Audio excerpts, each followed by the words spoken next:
are the only participant in the conference. The recording has started. All participants are muted and they can unmute themselves.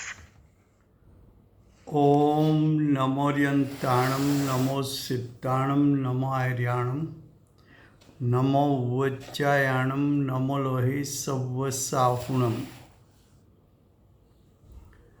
मंगलं भगवान् वीरो मंगलं गौतमो गणी मंगलं कुन्दकुन्दार्यो जैनधर्मोऽस्तु मंगलम् ओंकारबिन्दुसंयुक्तं नित्यं जायन्ति योगिनः कामदं मोक्षदं चैव ओंकाराय नमो नमः अहोपकारजिनवर्णो कुंदनो ध्वनि दिव्यनो जीन कुंद ध्वनियाप्या अहो आ गुरु काहननो तुज ज्ञान ध्याननो रंग अमया दर्श रहो ओ शिव पद तक तुज संग माता हाथ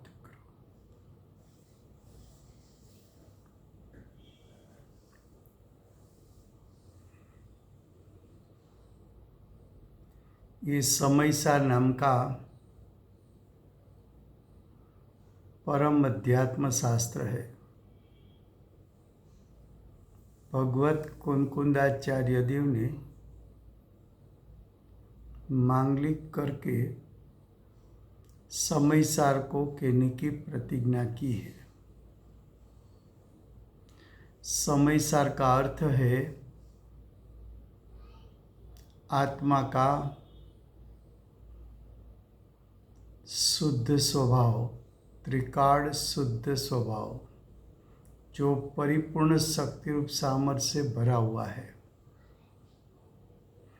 ऐसे शुद्ध स्वभाव पर जिसकी दृष्टि रहती है वैसे जीव को कर्ता कर्म प्रवृत्ति का त्याग हो जाता है। कर्ता कर्म का अर्थ है कर्ता अज्ञानी है, अज्ञान उसका कर्म है। तो अज्ञानी कर्ता बनकर अज्ञान रूप परिणमित होता है। ये प्रवृत्ति छोड़ने जैसी है, त्याग करने जैसी है, हे करने जैसी है। वो कर्ता कर्म प्रवृत्ति छूटेगी कब? तो आचार्य भगवान ने प्रतिज्ञा में कहा कि मैं समयसार को दिखाऊंगा। समयसार का अर्थ है आत्मा का परिपूर्ण शक्ति रूप सामर्थ्य वाला त्रिकाल शुद्ध द्रव्य स्वभाव। उस पर जिसकी दृष्टि है वो जीव को कर्ता कर्म प्रवृत्ति छूट जाती है। ऐसे कर्ता कर्म अधिकार में 78 गाथा, उसका हेडिंग है कि अब प्रश्न होता है कि अगली गाथा में ऐसा कहा था कि स्वयं के परिणाम को जानने वाला जीव यानी ज्ञानी जीव तो ज्ञानी को उद्गल यानी विभाव विकार के साथ कर्ता कर्म प्रवृत्ति है कि नहीं है। तो 77 गाथा में आचार्य भगवान ने सिद्ध किया था कि ज्ञानी की दृष्टि ज्ञायक पर होने के कारण ज्ञानी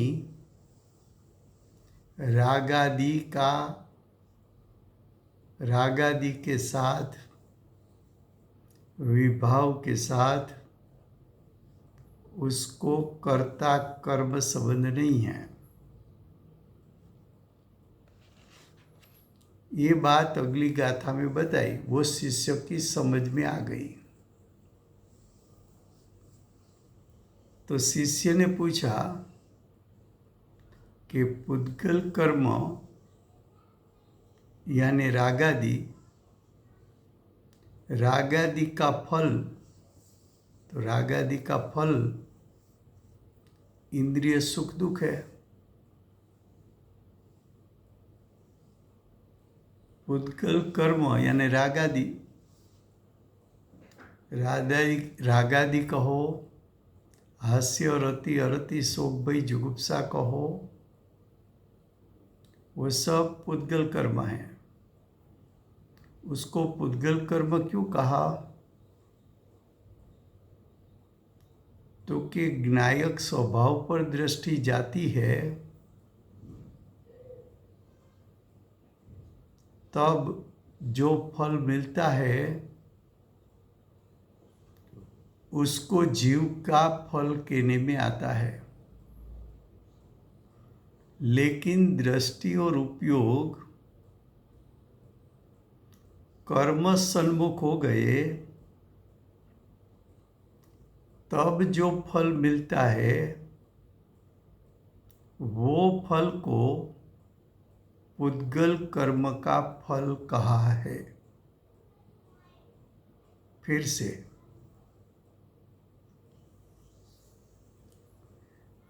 जीव का दो प्रकार। રાજુભાઈ, તમે આ ગઈકાલનું ગુજરાતીમાં થોડી વાર લેવાના હતા પ્લીઝ ભાઈ, हाँ જે લાસ્ટ પોર્શન હતો ને। हाँ जी, जरूर जरूर। Thank you very much. હાજી, जो 77 गाथा है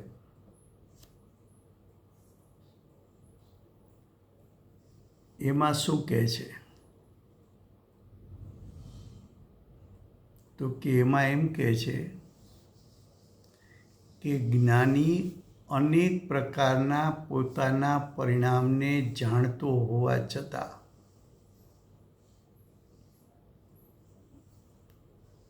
તો જ્ઞાનીના પરિણામ છે તો અનંત પ્રકારના। ભલે જ્ઞાની સમ્યક દ્રષ્ટિ ચોથે ગુણસ્થાને હોય પણ ચોથા ગુણસ્થાનનો જે કાળ છે એટલા કાળમાં તો પરિણામ અનંત પ્રકારના થાય। પંચમ ગુણસ્થાન છે તો પંચમ ગુણસ્થાનને અનુરૂપ અનેક પ્રકારના પરિણામ આંશિક સુધ પ્રગટે। મુનિપણામાં અંતમુહૂર્ત કાળમાં તો મુનિરાજ અસંખ્યાતો વાર આત્મસન્મુખ થઈ નિર્મળ દશા પ્રગટ કરે, નિર્મળતા વધારતા જાય એવા અનેક પ્રકારના પરિણામ ઉત્પન્ન થાય। એ પરિણામ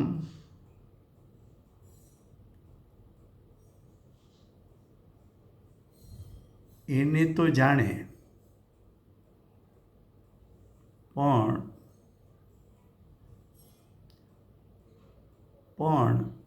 એને જાણે એ રૂપે પરિણમે, શુદ્ધતા રૂપે પરિણમે. પણ પરદ્રવ્યના પર્યાયમાં, પરદ્રવ્ય એટલે કર્મના ઉદયમાં જોડાવાથી ઉત્પન્ન થતા પરિણામ, એ પરદ્રવ્યના પરિણામ કહેવાય છે. એ પરદ્રવ્યના પરિણામ એટલે વિભાવ પર્યાય.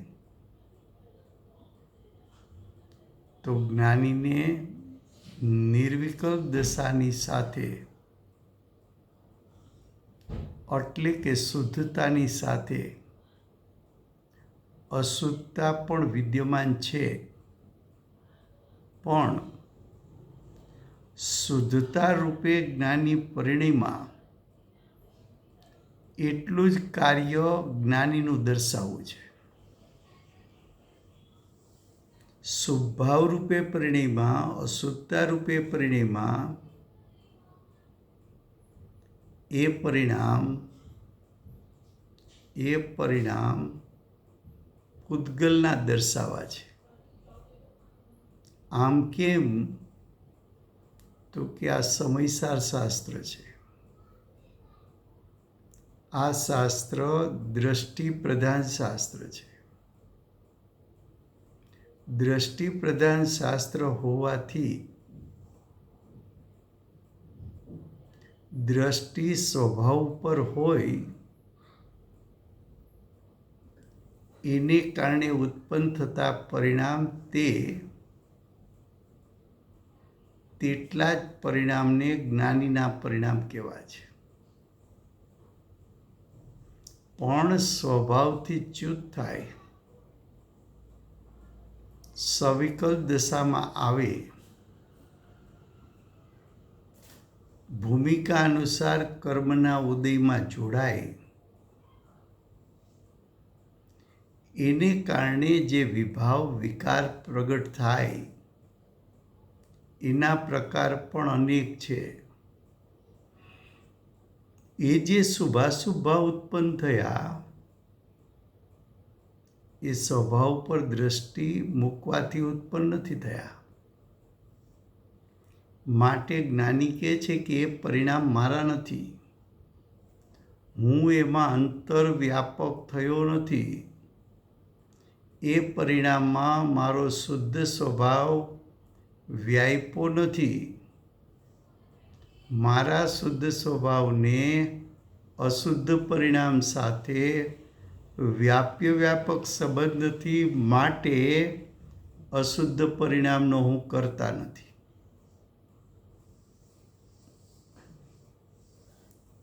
તો દ્રષ્ટિ પ્રધાન જીવે આત્મા પરદ્રવ્યથી તો ભિન્ન છે, પણ વિભાવથી પણ ભિન્ન છે. વિભાવમાં પણ જ્ઞાનીનો આત્મા વ્યાપતો નથી, તો એ વિભાવથી પણ જ્ઞાનીનો આત્મા ભિન્ન છે. એટલે સ્વભાવ વિભાવ વચ્ચે ભેદરૂપ શ્રદ્ધા, ભેદરૂપ જ્ઞાન કરીને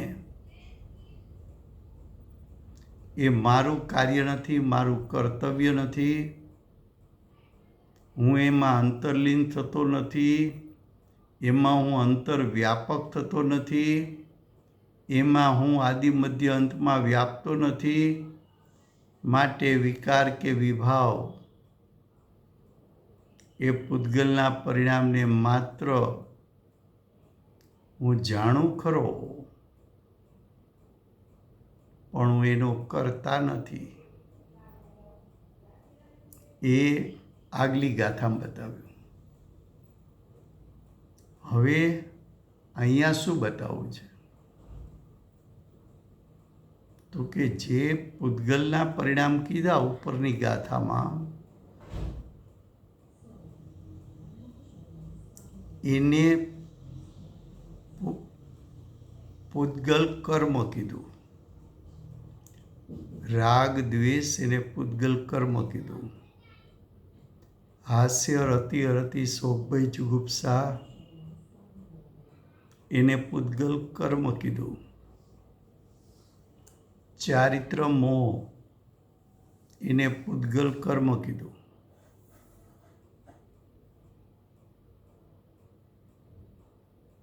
હવે શિષ્ય પ્રશ્ન પાછો કરે છે 78 ગાથા પર. શિષ્ય પ્રશ્ન શું કરે છે કે પૂતગલ કર્મનું ફળ એટલે ચારિત્ર મોહનું ફળ એટલે ક્રોધ માન માયા લોભનું ફળ એટલે રાગ દ્વેષનું ફળ એટલે હાસ્ય રતિ અરતિ શોક ભય જુગુપ્સાનું ફળ 3 વેદરૂપ પરિણામનું ફળ. એનું ફળ શું છે? તો કે એનું ફળ ઇન્દ્રિય સુખ દુઃખ છે. તો કોઈને પ્રશ્ન એવો થાય કે આ વિકારી પરિણામ થાય છે તો જીવની સત્તામાં, અને એનું ફળ સુખ દુઃખ, એનું વેદન પણ થાય છે તો જીવને.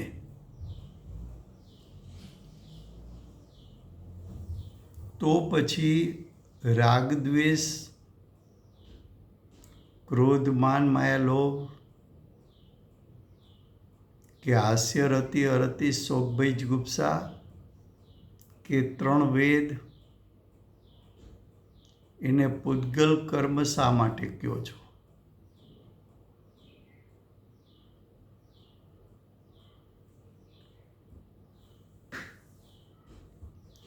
તો કે સમયસાર દ્રષ્ટિ પ્રધાન ગ્રંથ છે. દ્રષ્ટિ પ્રધાન ગ્રંથમાં જીવની દ્રષ્ટિ કાં પોતાના જ્ઞાયક સ્વભાવ પર હોય અને કાં દ્રષ્ટિ પર ઉપર હોય. જો જ્ઞાયક સ્વભાવ પર દ્રષ્ટિ પડે તો જ્ઞાયક પોતે સ્વભાવથી શુદ્ધ હોવાને કારણે એમાંથી પ્રગટ થતી પર્યાય પણ શુદ્ધ પ્રગટે, અને એ શુદ્ધ પર્યાયમાં જ્ઞાની અંતર્વ્યાપક થયા છે. એ શુદ્ધ પર્યાયના આદિ મધ્ય અંતમાં જ્ઞાની પોતે વ્યાપેલા છે. એ શુદ્ધ પરિણામનું ફળ અતિન્દ્રિય જ્ઞાન, અતિન્દ્રિય સુખ આવે છે. એ અતિન્દ્રિય જ્ઞાન, અતિન્દ્રિય સુખમાં પણ જ્ઞાનીનો આત્મા વ્યાપે છે. માટે જ્ઞાનીને પોતાના શુદ્ધ પરિણામ સાથે તેમજ શુદ્ધ પરિણામનું ફળ અતિન્દ્રિય સુખ, એની સાથે વ્યાપક સંબંધ હોવાથી જ્ઞાની કર્તા થઈને શુદ્ધ પરિણામનો કર્તા થાય છે અને અતિન્દ્રિય સુખ શાંતિનો ભોગતા થાય છે. પણ અહીંયા તો શિષ્ય એમ પૂછે છે કે પૂતગલ કર્મનું ફળ કોને કહેવું? તો કે અજ્ઞાનીની દ્રષ્ટિ જ્ઞાયક ઉપર નથી. અજ્ઞાની તો કર્મના ઉદયમાં હું પણ કરે છે. કર્મના ઉદયમાં હું પણ કર્યું તો અજ્ઞાનીને મોહ રાગ દ્વેષ ઉત્પન્ન થયા અને જ્ઞાની કર્મના ઉદયમાં જોડાણા તો ચારિત્ર મોહનો દોષ ઉત્પન્ન થયો, રાગાદિ ઉત્પન્ન થયા, ક્રોધ માન માયા લોભ ઉત્પન્ન થયા, હાસ્ય રતિ અરતિ શોક ભય જુગુપ્સા ઉત્પન્ન થયા. હવે કર્મના ઉદયનું જ્યાં નિમિત્તપણું છે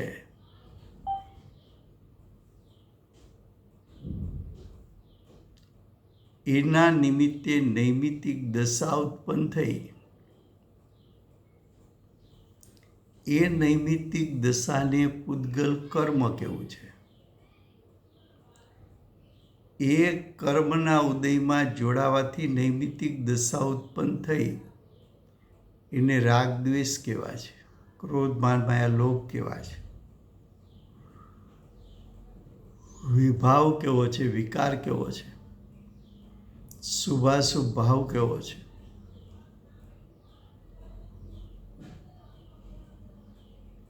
એ ભાવની જે ઉત્પત્તિ થઈ, વિભાવ વિકારની ઉત્પત્તિ થઈ, એ વિભાવ વિકારને ઉત્પન્ન કરી શકે એવો આત્મામાં કોઈ સ્વભાવ નથી.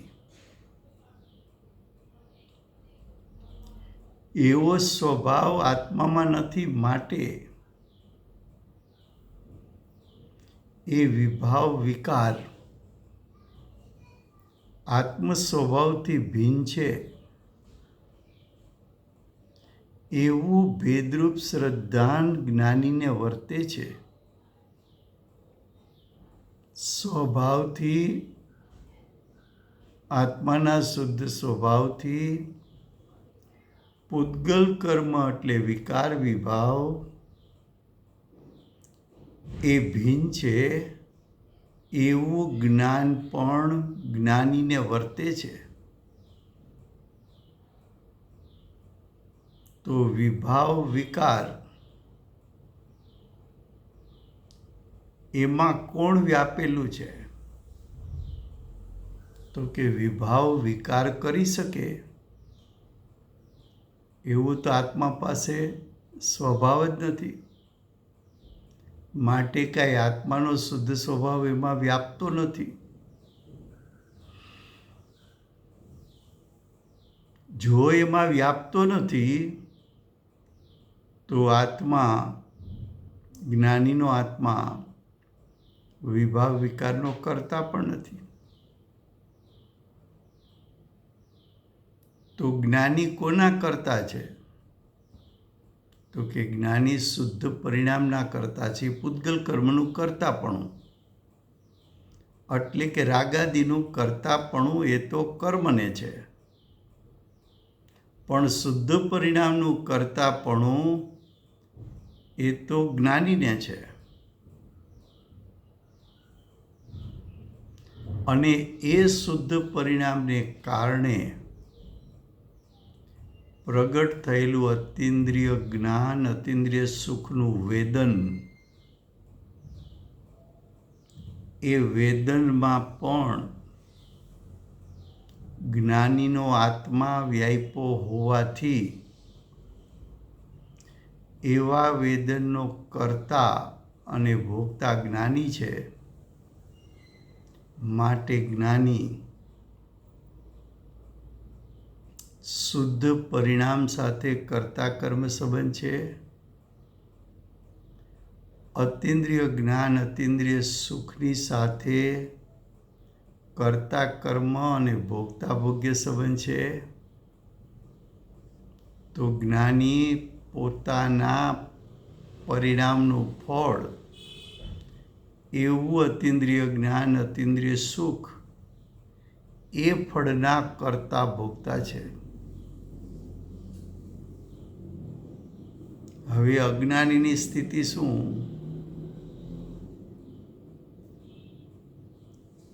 અને જ્ઞાનીને સાધક દશામાં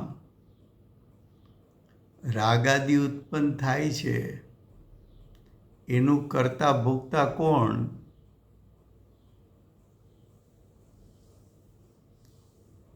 તો કે જ્ઞાનીની દશામાં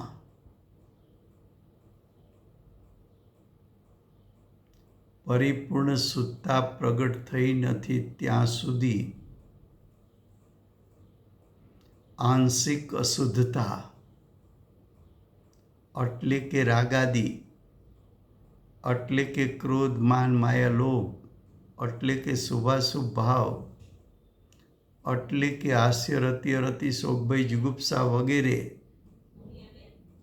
જે પરિણામ ઉત્પન્ન થયા એ પરિણામ સ્વભાવ પર દ્રષ્ટિ કરવાથી ઉત્પન્ન નથી થયા.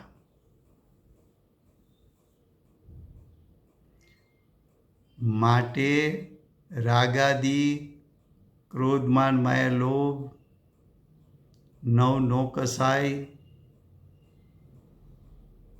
એનો કરતા જ્ઞાની જીવ નથી. બીજું, દ્રષ્ટિ જ્ઞાયક ઉપર જ્ઞાનીની ગઈ ત્યારે જ્ઞાનીના શ્રદ્ધાનમાં આવ્યું કે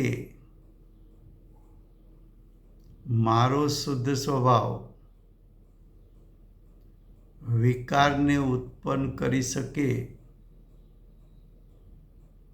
એવો એનો સ્વભાવ જ નથી. મારામાં અનંત સ્વભાવ હોવા છતાં અનંત સ્વભાવમાંથી એક પણ સ્વભાવ એવો નથી કે એ સ્વભાવને કારણે જીવની સત્તામાં વિભાવ ઉત્પન્ન થાય. માટે પણ હું એટલે કે જ્ઞાની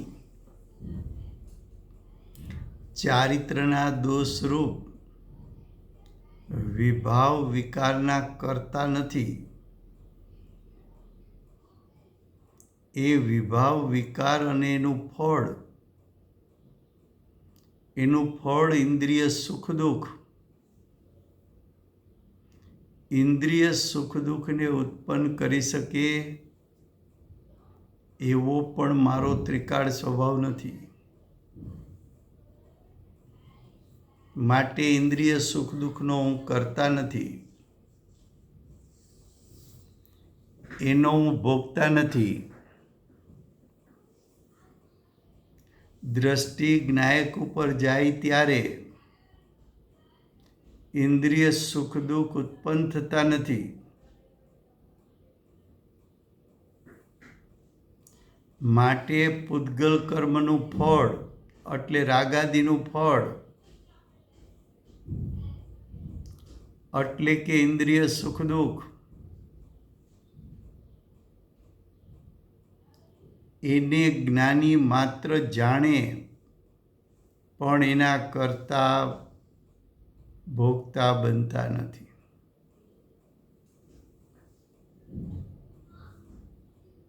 फिर से हिंदी में 78 गाथा है, उसका हेडिंग है अब प्रश्न होता है कि, प्रश्न क्यों किया? तो कि अगली गाथा में आचार्य भगवान ने ऐसा सिद्ध किया था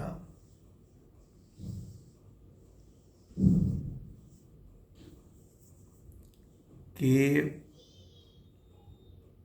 रागादि परिणाम जीव में उत्पन्न होता है, वो जीव का कार्य नहीं है.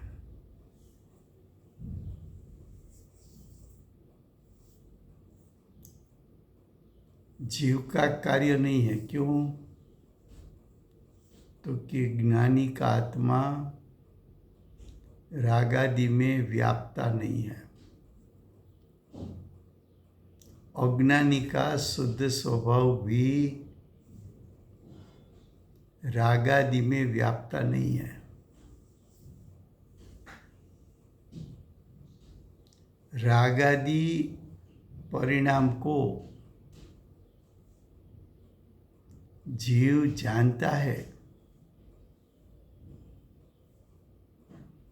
लेकिन रागादि के साथ जीव को कर्ता कर्म संबंध नहीं है। अगली गाथा में सिद्ध किया था। ये गाथा में शिष्य ने आगे का एक प्रश्न नया उत्पन्न किया कि रागादि का जो फल मिलता है वो फल इंद्रिय सुख दुख है।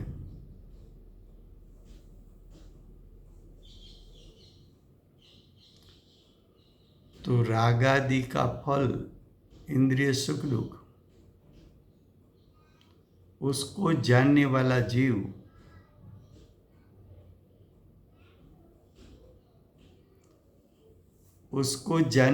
जीव को रागादि के साथ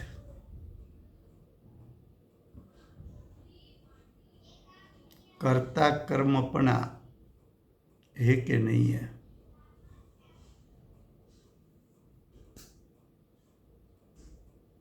तो पुद्गल कर्म का फल उसके साथ जीव को कर्ता कर्म संबंध है कि नहीं है। इंद्रिय सुख दुख के साथ जीव को कर्ता कर्म संबंध है कि नहीं है।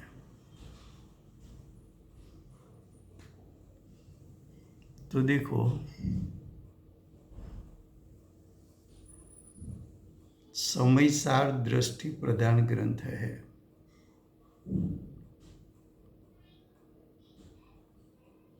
जिसकी दृष्टि उत्पन्न होने के साथ आत्मा के त्रिकाल शुद्ध स्वभाव ज्ञायक को ग्रहण करे,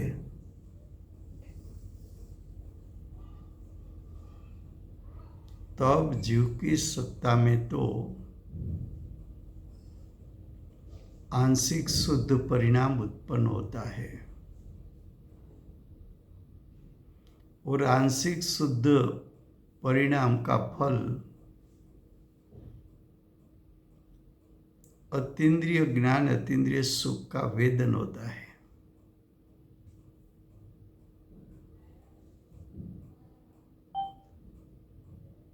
तो ज्ञानी अतीन्द्रिय ज्ञान और सुख उसके साथ कर्ता कर्म संबंध है कि चारित्र के दोष रूप राग द्वेष उत्पन्न हुआ, उसके साथ ज्ञानी को कर्ता कर्म संबंध है।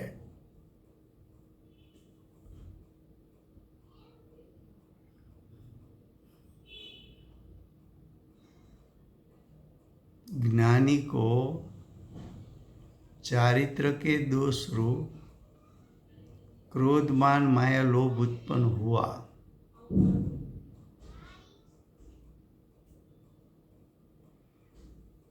तो क्रोधमान माया लोभ का फल तो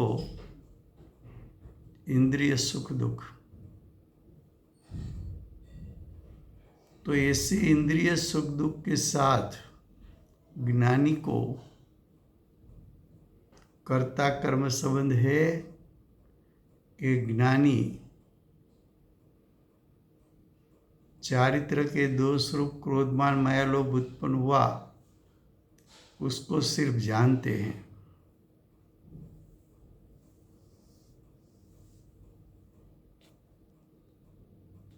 ऐसा प्रश्न शिष्य ने उठाया है।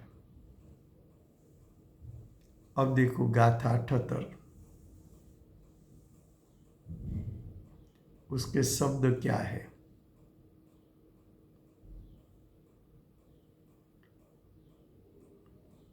પૂદ્ગલ કર્મનું ફળ અનંતો જ્ઞાની જીવ જાણે ભલે પરદ્રવ્ય પર્યાયે ન પ્રણમે નવગ્રહે નવ ઉપજે।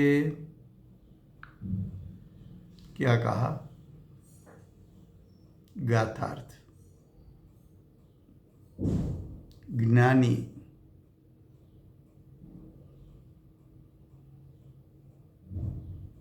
पूद्गल कर्म का फल यानी राग आदि का फल, क्रोध मान माया लोभ का फल, रति अरति शोक भय जिगुप्सा का फल कि जो अनंत है यानी अनेक प्रकार का है,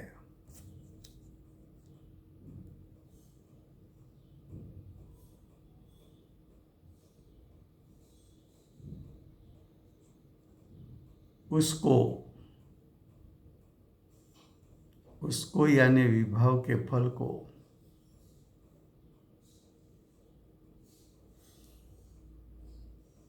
जानता हुआ इंद्रिय सुख दुख उत्पन्न हुआ तो ज्ञानी ने उसको जाना।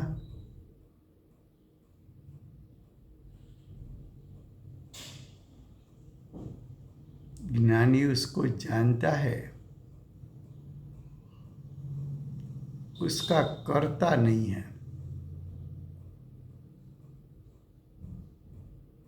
कर्ता क्यों नहीं है? तो जीव में चारित्र मोह रूप विकारी दशा उत्पन्न हो सके ऐसा जीव के पास त्रिकाल स्वभाव नहीं है।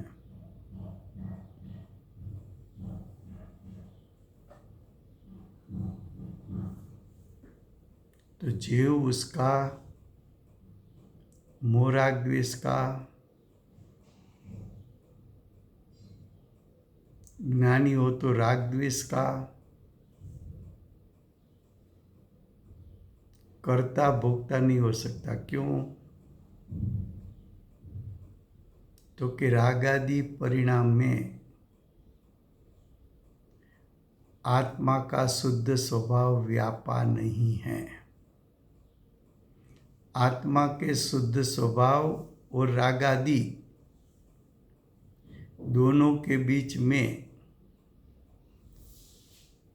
व्याप्य व्यापक संबंध नहीं है, इसलिए कर्ता कर्म संबंध नहीं है। आगे कहा परमार्थ। परमार्थ का अर्थ है निश्चय से। परमार्थ का अर्थ है वास्तविकपने।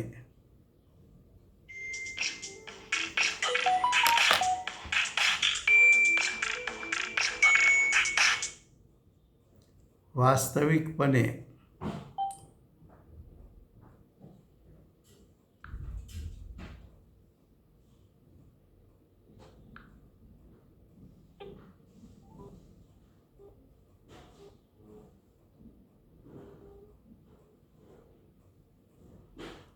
वास्तविकपने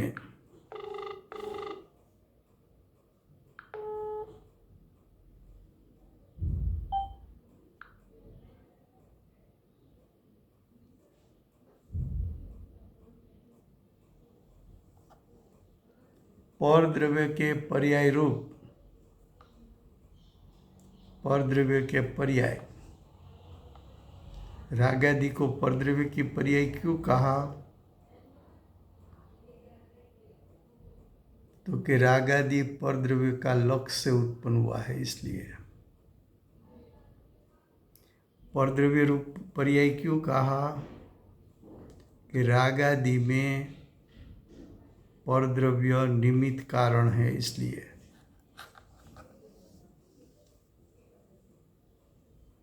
तो परद्रव्य के पर्याय रूप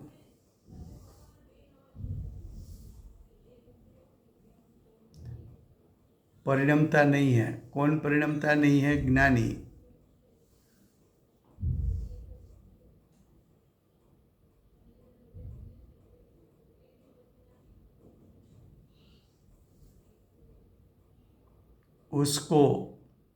उसको यानी राग आदि को, उसको यानी इंद्रिय सुख दुख को,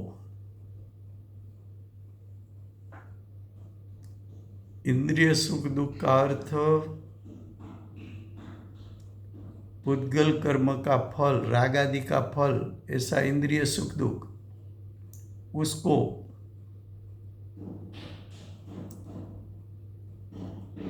ज्ञानी ग्रहण करता नहीं।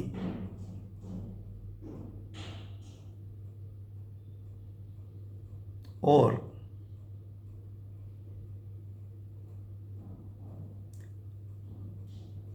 उस रूप उपजता भी नहीं। परिणमता नहीं, उसका अर्थ विकार्य। ग्रहता नहीं, उसका अर्थ प्राप्य। उपजता नहीं, उसका अर्थ निवृत्य।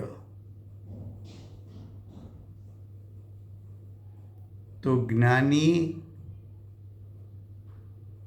प्राप्य, विकार्य और निवृत्य, उसमें अंतर्व्यापक ज्ञानी नहीं होते। प्राप्य, विकार्य, निवृत्य में ज्ञानी जीव आदि मध्य अंत में व्यापता नहीं है।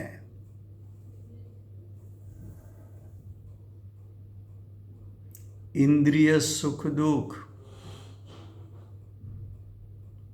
उसमें ज्ञानी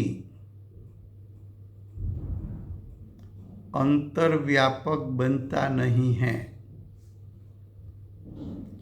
इंद्रिय सुख दुख, उसके आदि मध्य अंत में ज्ञानी व्यापता नहीं है। क्यों? तो कि ज्ञायक त्रिकाढ़ परिपूर्ण सुख स्वभावी,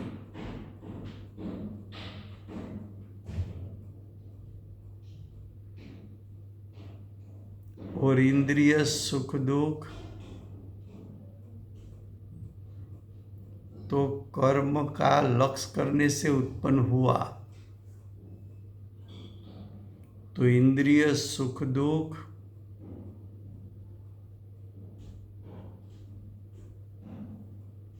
निमित्त कारण से उत्पन्न हुआ।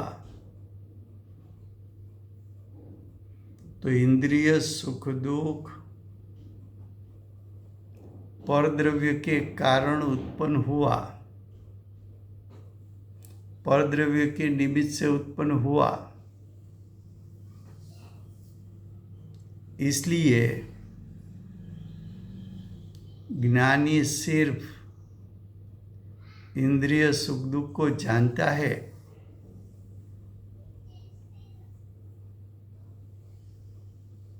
लेकिन उसका कर्ता बनता नहीं है। तो इंद्रिय सुख दुख के साथ ज्ञानी को कर्ता कर्म संबंध नहीं है।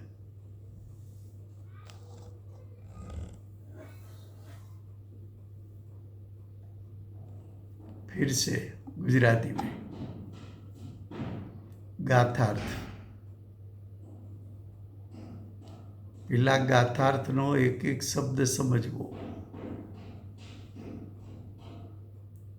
તો ગાથાર્થમાં શરૂઆત કરી જ્ઞાની।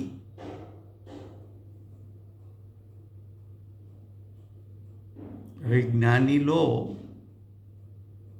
તો જ્ઞાનીની દ્રષ્ટિ તો જ્ઞાયક ઉપર છે। અને જ્ઞાયક ઉપર દ્રષ્ટિ પડે તો અતિન્દ્રિય જ્ઞાન અતિન્દ્રિય સુખનું વેદન કરે કે ઇન્દ્રિય સુખ દુઃખનું વેદન કરે? તો કે જ્ઞાની છે તો દ્રષ્ટિ જ્ઞાયક ઉપર છે, અને જ્ઞાયક ઉપર દ્રષ્ટિ છે તો અતિન્દ્રિય જ્ઞાન ને અતિન્દ્રિય સુખ પ્રગટે છે. માટે જ્ઞાની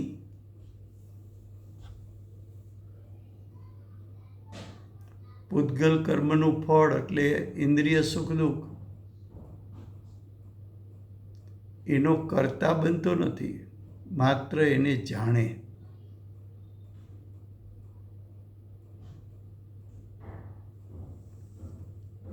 તો જો પહેલું વાક્ય શું છે? જ્ઞાની પૂતગલ કર્મનું ફળ કે જે અનંત છે તેને જાણતો હોવા છતાં જ્ઞાની સમ્યક જ્ઞાન રૂપે પરિણમો તો સ્વભાવ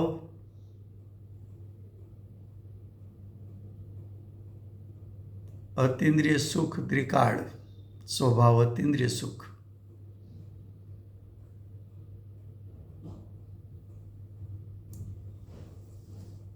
અને પર્યાય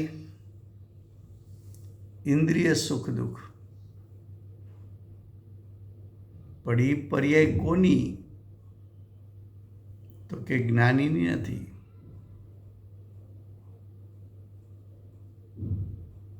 એ તો રાગાદિને કારણે ઇન્દ્રિય સુખ દુઃખ ઉત્પન્ન થયું છે, ને રાગાદિ તો પરદ્રવ્ય છે. પરદ્રવ્ય કેમ છે? તો કે પરદ્રવ્યના લક્ષ્ય ઉત્પન્ન થયા છે રાગાદિ.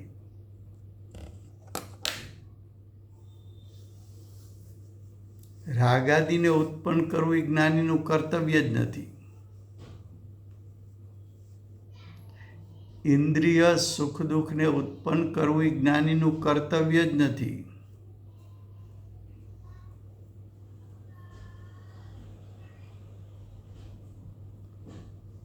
તો જ્ઞાની પૂતગલ કર્મનું ફળ કે જે અનંત છે તેને જાણતો હોવા છતાં આ જ્ઞાયક સ્વભાવ, આ અતિન્દ્રિય સુખ સ્વભાવ અને આ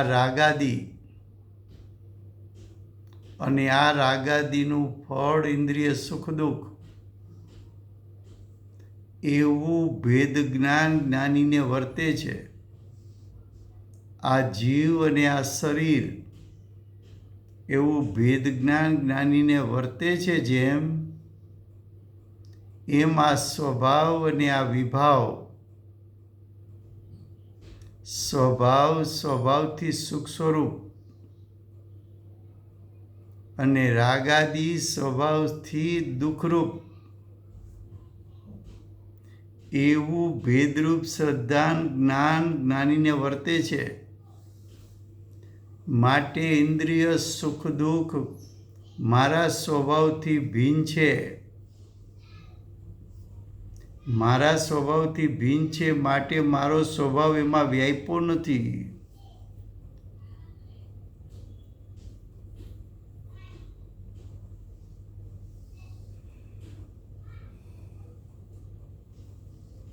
જ્ઞાની એવું જાણે? જાણવું એ ક્યાં દોષ છે? હવે કે છે પરમાર્થે પરદ્રવ્યના પર્યાય રૂપ એટલે રાગાદિની પર્યાય રૂપ પરિણમતો નથી. કોણ પરિણમતો નથી? જ્ઞાની. પરિણમતો નથી એટલે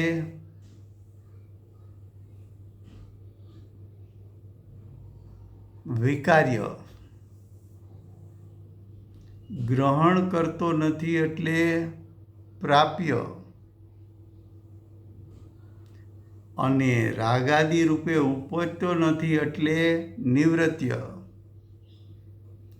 તો પ્રાપ્ય વિકાર્ય અને નિવૃત્યમાં જ્ઞાની વ્યાપતો નથી.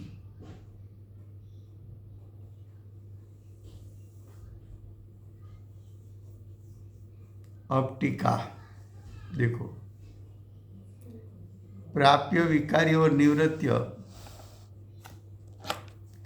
ऐसा व्याप्य लक्षण वाला सुख दुख आदि रूप, ये कौन सा सुख? इंद्रिय सुख. कौन सा दुख? इंद्रिय सुख दुख.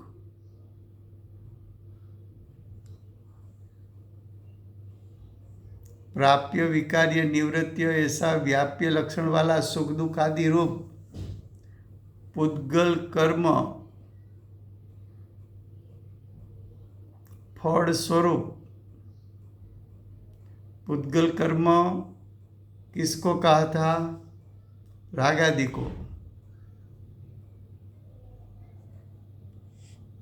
क्रोध मान माया लोभ को.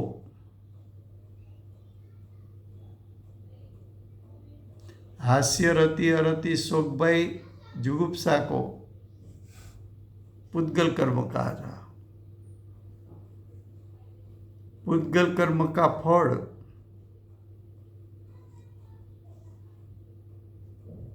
तो विकार का फल, रागादि का फल, क्रोधादि का फल,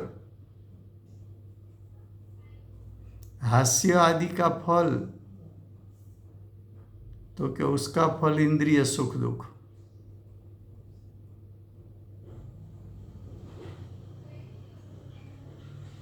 तो पुद्गल कर्म फल स्वरूप यानी इंद्रिय सुख दुख स्वरूप जो कर्म, कर्म यानी कर्ता का कार्य,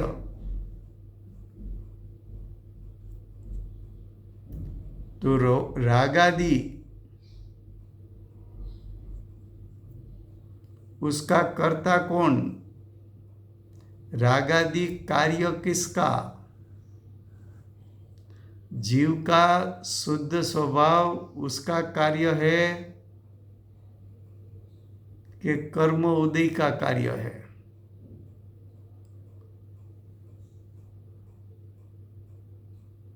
तो कि रागादि, क्रोधादि, हास्य आदि उसकी उत्पत्ति का कारण, उसकी उत्पत्ति का कर्ता ज्ञायक नहीं है, आत्मा का शुद्ध स्वभाव नहीं है.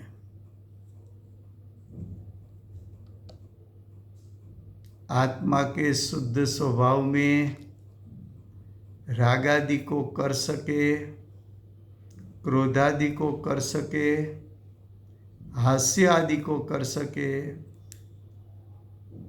ऐसा कोई स्वभाव है ही नहीं. तो उत्पन्न तो हुआ है,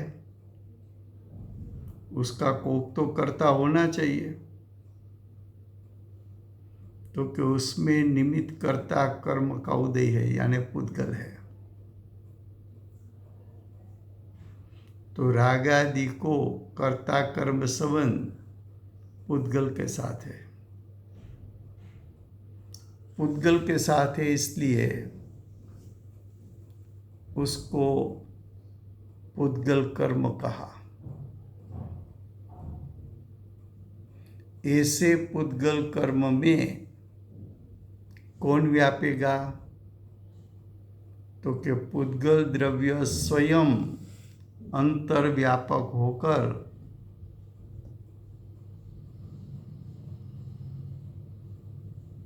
अंतर्व्यापक यानी आदि मध्य अंत में, तो आदि मध्य अंत में अंतर्व्यापक होकर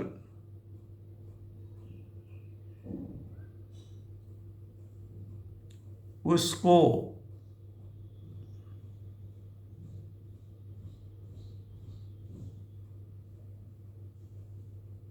उसको यानी पुद्गल कर्म के फल को, पुद्गल कर्म के फल का ग्रहता यानी प्राप्य,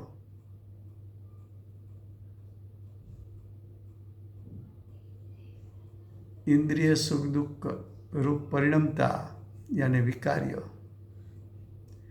અને ઇન્દ્રિય સુખ દુઃખ રૂપ ઉપજતા यानी निवृत्य, वो सुख दुख आदि रूप पुद्गल कर्म फल ने करता है। तो पुद्गल द्रव्य सुख दुख का करता है, इंद्रिय सुख दुख का करता है।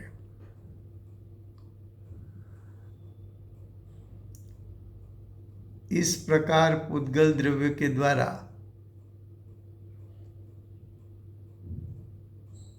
किया में आया हुआ सुख दुख आदि रूप पुद्गल कर्म फल उसको ज्ञानी जानता है। ज्ञानी की सत्ता में भी चारित्र मोह दशा उत्पन्न होती है, लेकिन यहाँ ये चारित्र मोह दशा का कर्ता ज्ञानी को कहना नहीं है।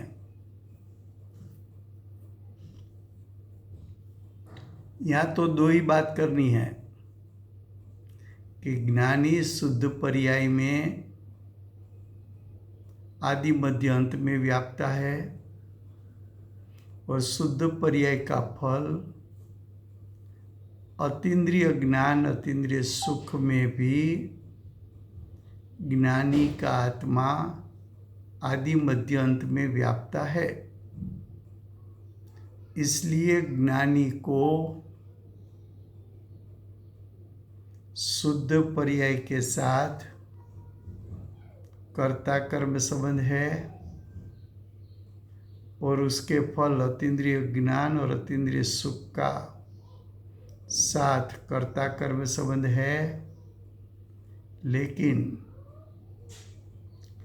रागादि में ज्ञानी का आत्मा व्याप्ता नहीं है, इसलिए रागादि के साथ ज्ञानी को कर्ता कर्म संबंध नहीं है और रागादि के फल में उत्पन्न हुआ इंद्रिय सुख दुख उसमें भी ज्ञानी का आत्मा व्याप्ता नहीं है, इसलिए वहाँ भी उसको कर्ता कर्म संबंध नहीं है।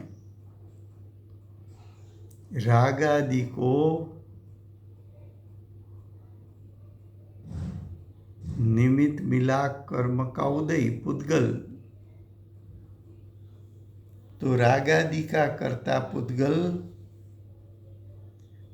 और पुद्गल कर्म का फल इंद्रिय सुख दुख उसका कर्ता भी पुद्गल है। ऐसा कहकर ज्ञानी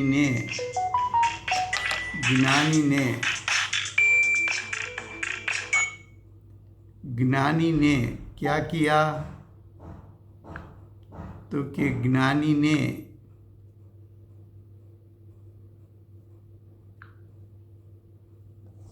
राग आदि आत्मा के शुद्ध स्वभाव से भिन्न है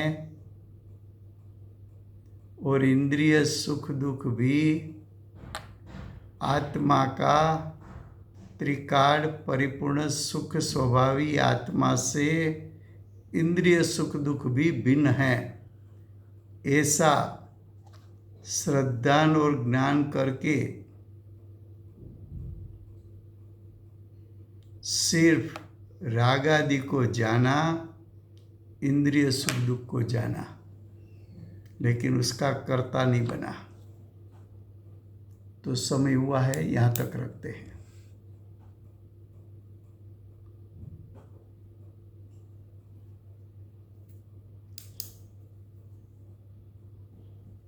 वर्तमान 24 आखरी तीर्थंकर बाल ब्रह्मचारी મહાવીર ભગવાનનો જય હો. મહાવિદ્ય ક્ષેત્રે બિરાજતા પ્રથમ તીર્થંકર, ધર્મ ધુરંધર, અનંત ચતુષ્ટયના ધારક, દિવ્ય ધ્વનિના દાતાર, શાસન ઉપકારી શ્રી સિમંદર ભગવાનનો જય હો. કડીકાળ સર્વજ્ઞ કેવળ જ્ઞાનની તળેટીમાં બેઠેલા આગમના રચયિતા ભગવત શ્રી કુંદકુંદાચાર્ય દેવનો જય હો. વર્તમાન કાળે કર્તા કર્મનું યથાર્થ સ્વરૂપ સમજાવનાર, તીર્થના નાયક, તીર્થના સ્થાપક, તીર્થના પ્રવર્તક, પરમ કૃપાળુ શ્રી સદગુરુ દેવનો જય હો.